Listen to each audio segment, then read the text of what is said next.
하나님의 은혜가 여러분들 가운데 함께 하시기를 주님의 이름으로 축복합니다. 오늘 에브라임과 므낫세 자손이 받은 기업에 대한 말씀을 하고 있습니다. 유다 지파가 남쪽 지역을 차지하고 있었다면 므낫세 지파, 에브라임 지파는 이스라엘 가나안 땅 전체 중에 중심부를 차지합니다. 유다 지파가 있고 사실 그 위에 베냐민 지파가 땅을 차지하죠. 예루살렘에서부터 그 북쪽으로 베델 지역까지 이렇게 차지하게 되는데 그 위로 에브라임 지파가 땅을 차지하고 에브라임 지파 위쪽으로는 므낫세 지파가 땅을 차지합니다. 이 가나안 땅 전체를 보면 가장 중심부에 이 에브라임 지파와 므낫세 지파가 있습니다. 여기 지도 가지고 계신가요? PPT 띄워줄 수 있나요? 네.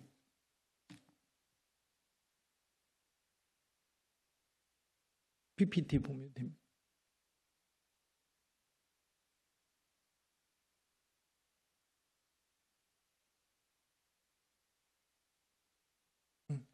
예. 저 지도를 보면은 가운데에 이제 사해 바다가 있고 북쪽으로 갈릴리 바다까지 요단강이 쭉 올라가고 있고요.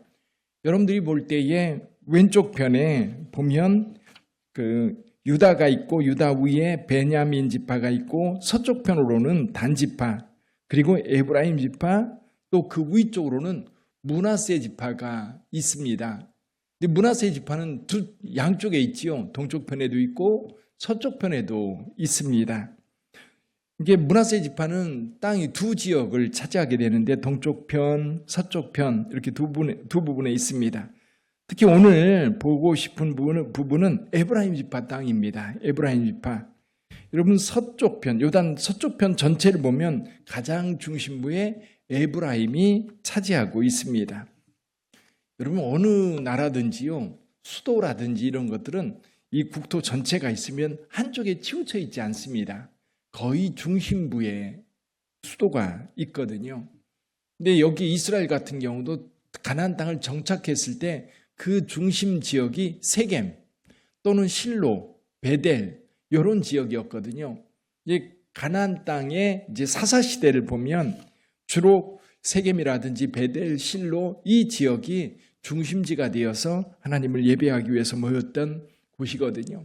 이 중심부에 누가 있었느냐면 에브라임 지파가 있었던 겁니다. 에브라임 지파가 이 지역을 차지할 수 있었던 것은 두 가지 때문이라고 봅니다. 하나는 요셉이에요. 요셉. 야곱의 12아들 가운데 11번째 아들이 요셉이었습니다. 근데 요셉은 특히 야곱에게 있어서는 자기가 사랑하는 아내였던 라헬의 아들이었고 또 늦게 난 아들이다 보니까 이 요셉이 특별히 야곱의 사랑을 많이 받으면서 자랐었습니다. 그런데 문제는 나중에 시기한 형제들이 애굽의 요셉을 팝니다. 애굽의 요셉을 팔아서 애굽에서 노예 생활을 하다가 나중에 총리 대신이 되게 되지요.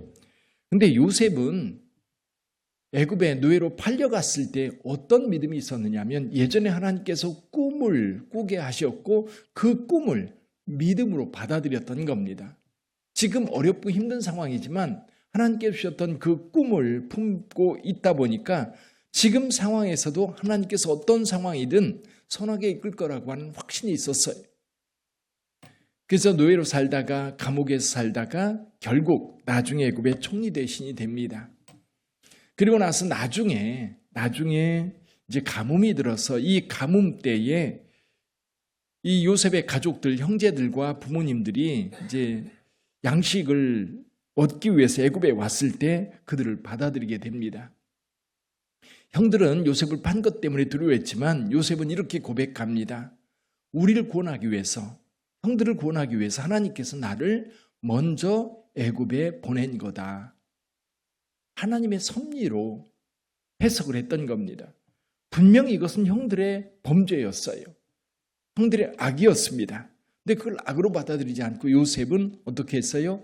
우리 가족을 구원하기 위해서, 만민을 구원하기 위해서 나를 먼저 하나님께서 보내셨습니다.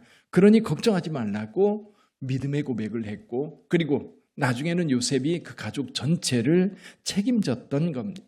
그래서 야곱의 입장에서 보면 이 요셉이 장자의 역할을 하고 있는 거예요. 그래서 가족들을 다 책임져주는 그 은혜가 있었던 거죠. 그래서 야곱이 요셉을 위해서 축복하며 기도할 때에 한 가지 창세기 48장 22절에 보면요. 세겜 땅을 너에게 더 준다라는 말이 있어요. 세겜 땅을 너에게 더 준다. 세겜이라고 하는 곳은 야곱의 인생에 있어서 돈을 주고 땅을 샀던 유일한 곳입니다. 그러니까 예를 들면 아브라함 같은 경우는 헤브론에 막벨라 굴을 돈을 주고 사는데 이 야곱 같은 경우는 세겜 땅을 삽니다. 그리고 나서 이 세겜이라고 하는 곳 나중에 이제 시몬과 레위에 의해서 그 성에 있는 사람들을 다 죽이고 차지하게 되지요. 그 땅을 누구한테 준다? 요셉에게 주겠다고 말씀을 이야기를 했던 겁니다. 자, 우리는 여기에서 이 땅이 요셉의 후손이었던 에브라임 땅이 될 수 있었던 것은 첫째는 요셉의 믿음이라고 봅니다. 요셉이 가족들을 책임졌고 그리고 어려운 상황 속에서도 이건 하나님의 섭리와 하나님의 인도하심이라고 하는 분명한 믿음을 가지고 있었고 그 믿음으로 가족들을 다 돌보고 지켜주었던 겁니다. 그러다 보니까 요셉 때문에 실은 그 요셉의 후손들 에브라임과 므낫세 자손들이 복을 받았던 거지요. 그래서 저와 여러분들의 신앙 가운데에도 여러분의 믿음과 헌신이 내가 복 받는 것뿐만 아니라 우리 자녀들이 복을 받는 겁니다. 후손들이 복을 받는 거예요. 성경은 그것을 분명하게 보여줍니다. 오늘 우리가 무엇을 선택하고 오늘 우리가 무엇을 위해 헌신하느냐에 따라서 내가 복을 받는 것뿐만 아니라 우리 자녀들이 복을 받는 거예요. 대한민국이 잘 살게 되었던 것도 우리 믿음의 조상들이, 믿음의 선진들이 예수를 믿는 그 믿음 가운데에서 어떻게든지 하나님의 도우심을 따라서 잘 살아보려고 믿음 따라 살려고 애썼던 것들이 일제강점기 6.25 전쟁을 거치면서 오늘 대한민국을 만들 수 있었던 겁니다. 그것을 깨웠던 것이 기독교 신앙이었고요. 교회였던 겁니다. 또 한 가지 여기 요셉의 믿음 때문에 이 가나안 땅 전체의 그 중심, 그 땅을 차지할 수 있었다고 한다면 또 하나의 믿음이 여기에 있습니다. 여호수아의 믿음이에요. 여호수아. 유다 지파에게 갈렙이 있었다면 에브라임 지파에게는 여호수아가 있었습니다. 여호수아는 원래 출애굽할 때부터 리더였어요. 늘 모세를 추종하는 추종자였고 수종자로서 모세와 함께했던 사람. 근데 이 여호수아가 믿음을 보였던 적이 있지요. 이 가데스 바네아에서 가나안 땅을 정탐했을 때 갈렙과 함께 믿음의 보고를 했던 사람. 또 여호수아는 용사였습니다. 이 광야에서 아말렉과 전쟁을 할 때 이 백성들을 이끌고 나가서 아말렉과 전투를 해서 승리했던 바로 그 사람이 여호수아입니다. 여호수아는 모세를 뒤를 이어서 가나안 땅에 들어와서 가나안 땅을 점령하는 이 전쟁을 정말 잘 수행해서 가나안 땅을 직접 차지할 수가 있었습니다. 탁월한 지도자였던 그 여호수아, 사실 여호수아가 이 백성 전체를 지도하는 지도자였기 때문에 요셉에게 주었던 이 세겜 땅을 중심으로 해서 그 좋은 땅을 차지할 수 있었던 겁니다. 하나님께서 축복해 주셨던 그 땅을 여러분 그냥 거저로 차지하는 건 아닌 것 같아요. 오늘날 세상을 살아가는 모습도 그런 것 같습니다. 그냥 우연하게 주어지는 경우는 별로 없습니다. 물론 하나님의 은혜가 있어서 그 은혜로 우리가 생각하지 못했던 복을 받는 경우도 있습니다만은 대부분은 거기에 믿음이 있고요. 거기에 헌신이 있어요. 하나님을 믿는 믿음과 하나님을 향한 헌신들이 쌓여 있어요. 이 목사님들 가운데에도 그런 경우가 있습니다. 이제 처음 신앙생활을 하고 처음 목회를 하는 그런 이제 목회자들이 있는 반면 아버지, 할아버지, 증조할아버지 그래서 믿음의 대가 5대, 6대까지 지금 가고 있습니다. 그래서 목회자 가정으로서 처음 예를 들면 처음 복음이 전해졌을 때 그때부터 믿음 생활을 시작해서 그 후손들이 이 목회자 집안도 3대, 4대 이렇게 가는 경우가 있어요. 그리고 한 집안 전체가, 저희 동기 목사님 같은 경우도 형제들이 10명이 넘어요.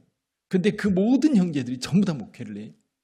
그러다 보니까 모이면 참 그 기이한 현상들이 벌어지죠. 이게 이제 제 친구 목사님 같은 성결교회 목사님들과 감리교 목사님들이 같이 이렇게 있는 모습을 봅니다.